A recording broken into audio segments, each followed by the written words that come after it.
General measures to eradicate poverty, ये आपको 4 mark का आ सकता है, या तो causes of poverty and measures साथ में जोड़ दो तो कितने मार्क्स का आएगा, 8 मार्क्स का आएगा। जैसे ही जनरल मेजर्स आया, आप तुरंत 1 2 3 4 से शुरू नहीं कर, आप क्या बोलना, ए मीनिंग ऑफ पॉवर्टी क्या बोलोगे, poverty refers to a situation where a person is not able to satisfy even his basic needs.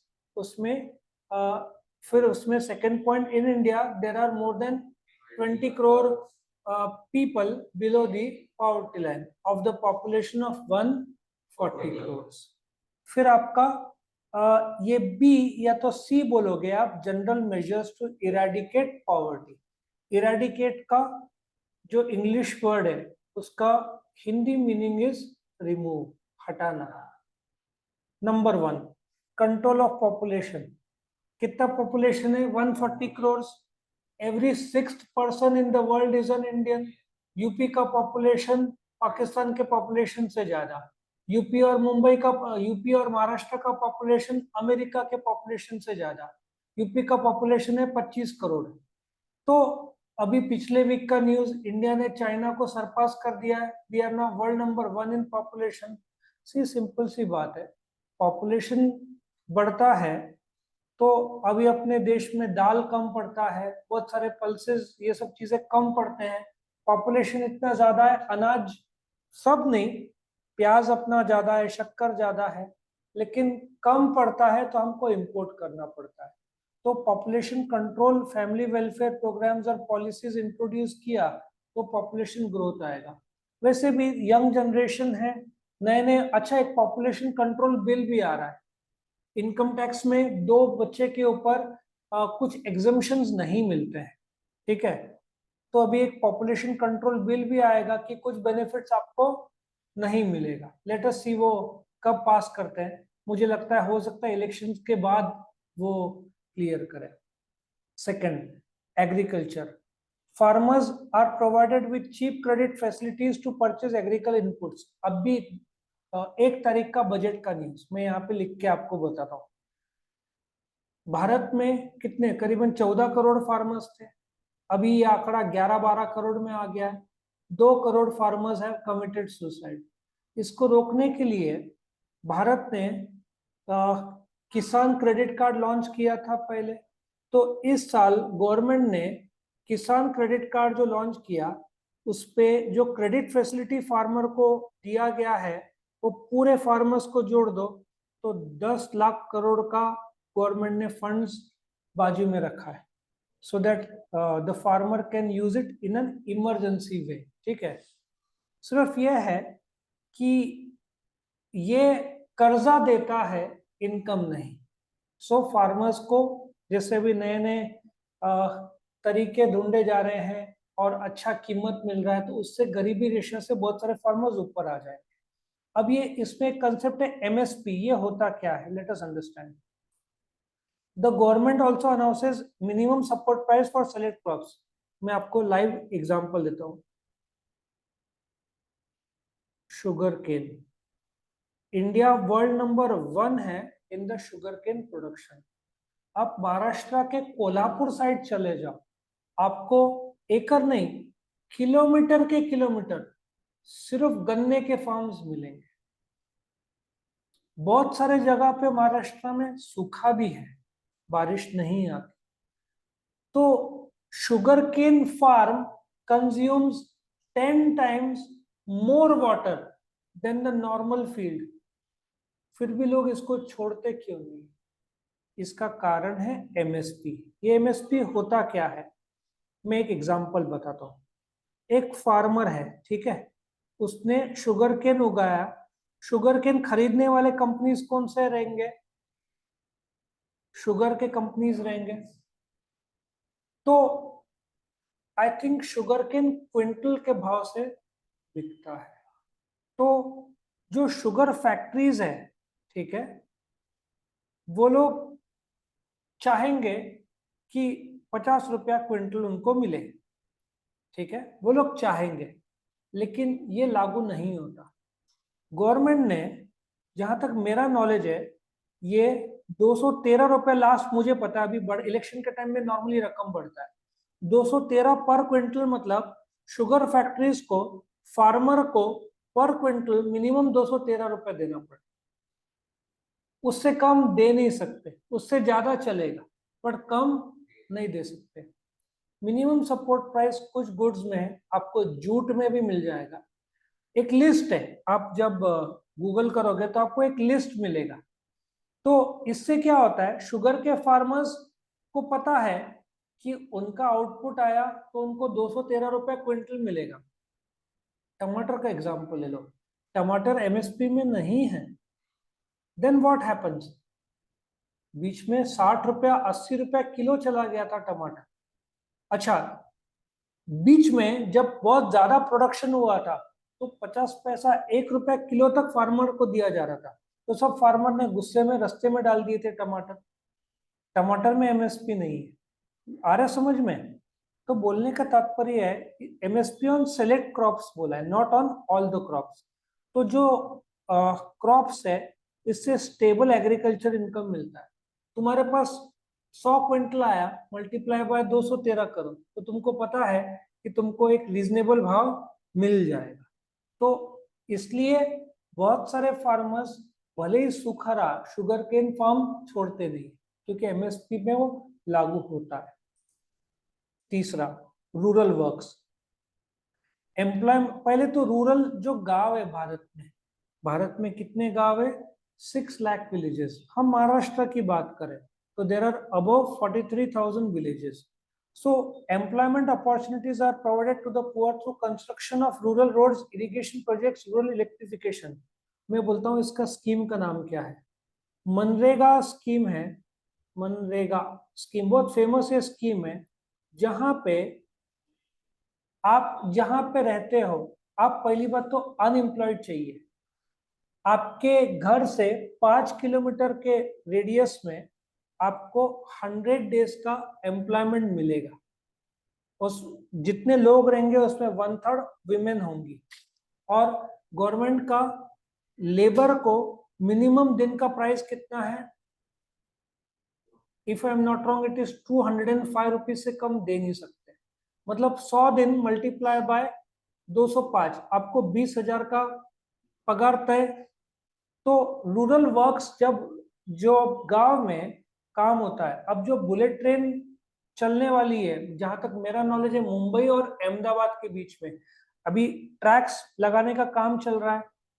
Tracks गांव के थ्रू भी तो गुजरेंगे। नासिक भी एक स्टॉप है जहां पे रुकेगी नहीं बुलेट ट्रेन, लेकिन रास्ता है नासिक का। तो जो मजदूर लोग हैं जो काम कर रहे हैं उनको नौकरी मिलता है ना। तो जब भी इंफ्रास्ट्रक्चर या कुछ काम आता है, अभी समृद्धि हाईवे डिस्कस हो रहा था कल, किसके साथ सुना है आप? यहाँ से गजानन महाराज का शेगांव में मंदिर है, आपको लगेगा आप फॉरेन में आ गए। समृद्धि हाईवे में जाओगे तो you will not feel you are in India. ऐसा गवर्नमेंट, नितिन गडकरी जो अपने जो मिनिस्टर है, बहुत गजब काम किया उन्होंने देश के लिए। और रेलवे का budget 2.5 lakh crore. So budget मतलब क्या? अभी वंदे एक्सप्रेस 8 है, गवर्नमेंट 485 की बात कर रहा है। तो एक Vande express will cost you 91 crore. अब ये बनाने के लिए लेबर लगेंगे ना, लेबर लगेंगे अच्छा, ऑटोमोबाइल सेक्टर्स में आधे वर्कर्स टेम्पररी इंडिया में। तो जब काम बढ़ेगा तो भले ही टेम्पररी, लेकिन टेम्पररी वालों को पगार तो मिलेगा। तो रूरल वर्क्स में बहुत फर्क पड़ता है। रूरल इंडस्ट्रियलाइजेशन, एक सिंपल सा, मैंने पिछले वीडियो में दिंडोरी का एग्जांपल बताया था, इस वीडियो में फिर भी बताता हूँ। नासिक में एक गांव जैसी जगह है दिंडोरी, तो यहाँ से कितने किलोमीटर्स पे होगा? आई थिंक ज्यादा दूर नहीं है, 35-40 किलोमीटर्स। उधर से आगे, उधर इज 20, और वहां से ना दिंडोरी जो एरिया है वो एक प्रकार का गांव था। वो सिर्फ 2 चीज के लिए फेमस था। कौन सा? एक स्वामी समर्थ का बहुत अच्छा मंदिर है, जरूर जाना, और एक ओजरखेड़ डैम के लिए। बट वहां पे कुछ नहीं था। फिर महाराष्ट्र गवर्नमेंट ने उस समय टैक्स डेफरल्स बोलते हैं, सेल्स टैक्स, सब बेनिफिट्स दिया, 5 साल 10 साल टैक्स हॉलिडे। फटाफट कंपनीज आना शुरू हो गए। मैकडॉवेल्स, और ये जब कंपनी आती है हजार हजार करोड़ का इन्वेस्टमेंट लेकर आती है, तो रूरल वो एरिया इंडस्ट्रियलाइजेशन हो गया। उस समय नेटवर्क्स नहीं थे, रास्ते खराब थे, आज बहुत अच्छे रोड्स वहां पे, आपका हॉस्पिटल्स, स्कूल्स, अच्छा मार्केट, लगभग जैसे सिटी टाइप हो गया है वो। सो गांव का इंडस्ट्रियलाइजेशन करोगे, वहां पे लोकल लोग नासिक आते थे जॉब करने, अभी नासिक के लोग वहां जाते हैं जॉब करने, फर्क देखा? नासिक के लोग वहां पे जो अकाउंट्स या दूसरे डिपार्टमेंट्स में काम करते हैं, मैकडॉवेल जैसी कंपनीदारों की, वो तो पगार भी अच्छा देगी। फार्मास्यूटिकल के कंपनीज है, people all the way Nashik से हर रोज अप डाउन करते हैं दिल्ली, बिकॉज वहां पे सैलरी अच्छा मिले, तो बहुत फर्क पड़ता है, नौकरी मिलता है। नौकरी मिला तो आप गरीबी से बाहर आ जाओगे। minimum wages. Minimum Wages Act was passed in 1948 to provide fair wages, but it has been revised from time to time. लेकिन इन बुक में इन लोगों ने बताया नहीं है क्या प्राइस है। मैं बताता हूँ, जो गवर्नमेंट, अब ये एक रफ आंकड़ा दे रहा हूँ, गवर्नमेंट ने एक कायदा लाया था कि जो भी गरीब को आप नौकरी दे रहे हो फुल डे का, तो आप 178 समथिंग से कम दे नहीं सकते, ठीक है? उससे कम अलाउड नहीं लीगली। पिछले साल गवर्नमेंट ने ये आंकड़ा चेंज कर दिया और नया आंकड़ा लाया, आई थिंक इट इज 205। तुमको दिन भर के लिए गरीब को हायर करना है तो कितने पगार देना पड़ेगा? 205। तो वो दिन मैं बिहार की, मैंने बताया था ना, एक औरत जो खाना पकाती है, वो नीतीश कुमार आने का वेट कर रहे थे, लोग बोलना चाहते थे कि हमको कम मिल रहा है सैलरी। अभी उस शी सेड की 50 रुपया उसको मिल रहा है, लेकिन पूरे दिन का नहीं, जितना टाइम खाना पकाती, लेकिन 50 रुपया, और जो खाना पकाती है उसके ऊपर तो उसको दूसरा कुछ काम नहीं होगा। सो ये जो मिनिमम वेजेस एक्ट है, ये अमेरिका में अलग अलग स्टेट्स का अलग अलग है। Some states will have $8, $10, $12, $14। एनआर की बात कर रहा हूँ। सो यदि कुछ स्टेट्स में, जैसे कि कैलिफोर्निया, मुझे चेक करना पड़ेगा वहां पे क्या है, if it is $10 an hour और डॉलर का रेट चल रहा है 82, तो 820 रुपया एक घंटे का उस जगह पे मिनिमम देना पड़ेगा। 8 दिन काम किया तो कितना हुआ? 6,000 दिन का। अपना तो महीने का कुछ गरीब लोग को 6,000 है। सो आई होप यू अंडरस्टैंड कि वहां पे आर्ली मिनिमम रेट्स है अमेरिका में, और इंडिया में दिन का है। आर्ली करेंगे तो क्या निकलेगा? 15-20 रुपया, 25 रुपया, इसलिए अपना डे का है। तो मिनिमम वेजेस एक्ट वक्त के साथ साथ बढ़ते रहता है। अभी 205 का, अगली बार गवर्नमेंट शायद 235 कर ले, इलेक्शन आ रहा है तो फिर बढ़ता है ये, है ना? पब्लिक डिस्ट्रीब्यूशन सिस्टम, ये राशन कार्ड दिख रहा है, फूड ग्रेन्स गरीब लोग को ना, ये सिस्टम में बहुत सारा फ्रॉड होता था, लेकिन अभी गवर्नमेंट ने क्या किया, ये वाइट राशन कार्ड है ना जिनके पास, उनको नहीं मिलेगा। पहले जो राशन कार्ड है, आज से 30-40 साल पहले, जहां तक मेरा नॉलेज है, एक ही कलर होता था, वाइट।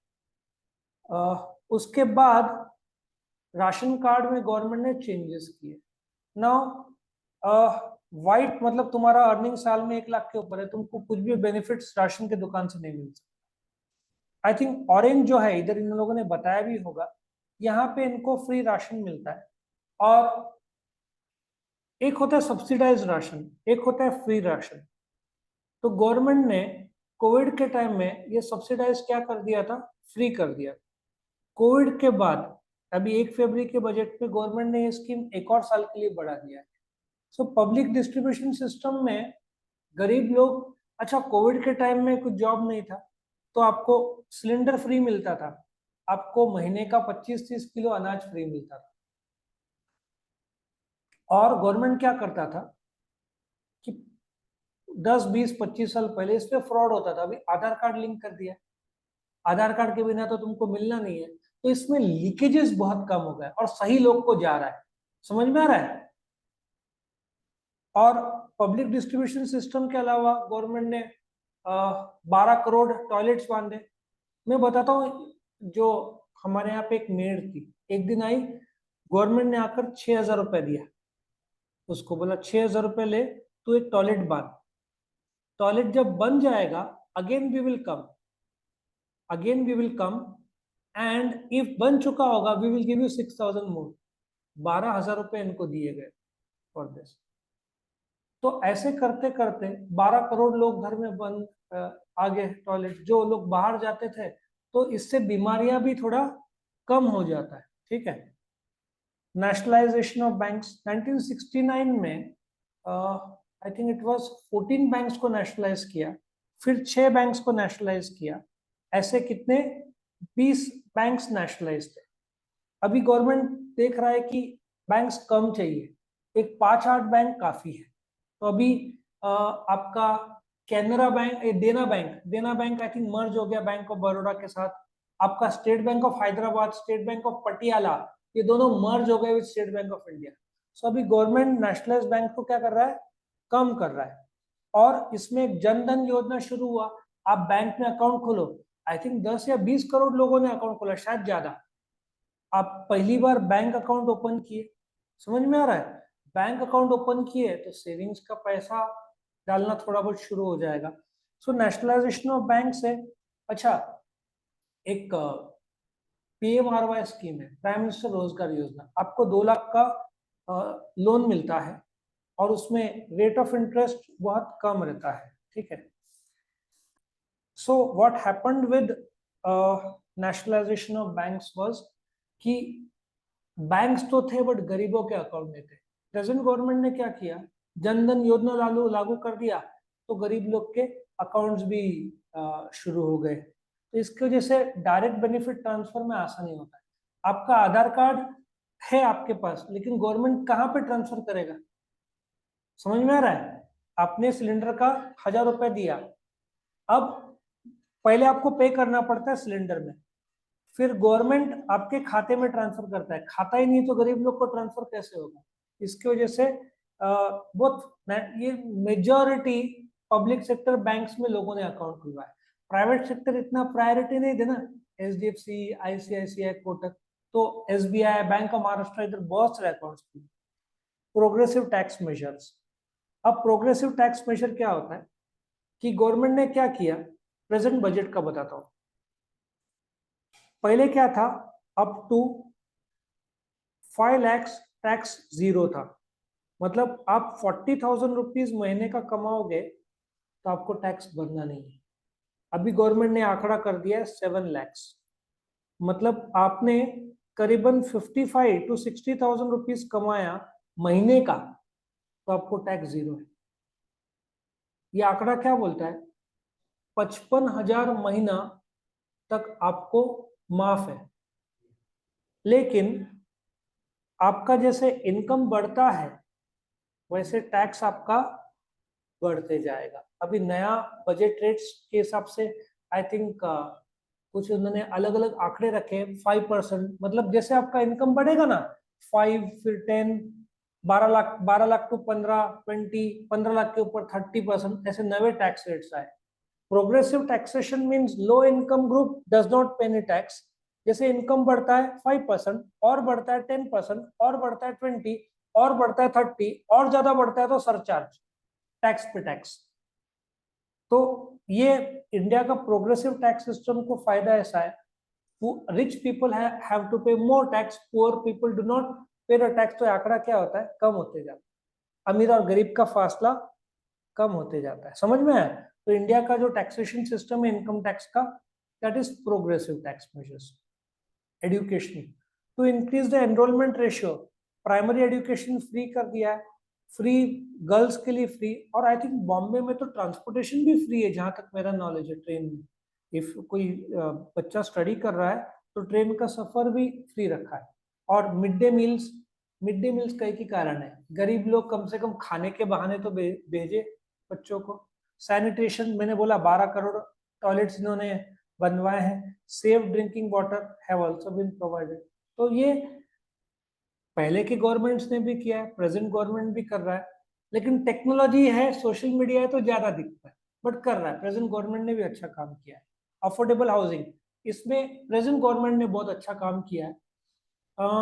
वो काम ऐसा था कि आपका 30 लाख, आपका पास फर्स्ट घर आप बाय कर रहे हैं, ठीक है, और 30 लाख से कम घर है, वैल्यू है, आपने लोन लिया होगा, तो 1.5 लाख रुपया का गवर्नमेंट आपके अकाउंट में 1 साल बाद ट्रांसफर कर रहा है, इंटरेस्ट सब्सिडी जिसको बोलते हैं।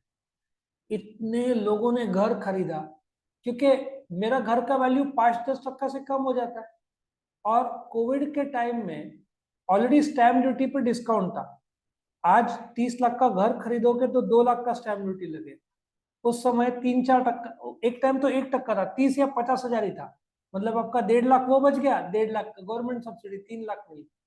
सो affordable housing, slum rehabilitation programs, affordable housing ये बहुत अच्छा कर दिया। बीच में सुन रहा था मैं धारावी स्लम्स को सस्ते में लोग कंस्ट्रक्ट करेंगे दूसरे बिल्डिंग्स, लेट्स सी। अभी तो बहुत खर्चा आता है, बट गवर्नमेंट ने, ये प्रेजेंट गवर्नमेंट ने अच्छा काम किया इसके। हेल्थ फैसिलिटीज भारत में देर आर 8 लाख डॉक्टर्स, ठीक है, 8 lakh doctors, 9 lakh medicals, 9 lakh medicals है फिलहाल, 8 लाख डॉक्टर्स है। अभी इस बजट में मैंने एक यूनिक चीज नोट किया, डॉक्टर्स के एक लेवल नीचे नर्सिंग आता है।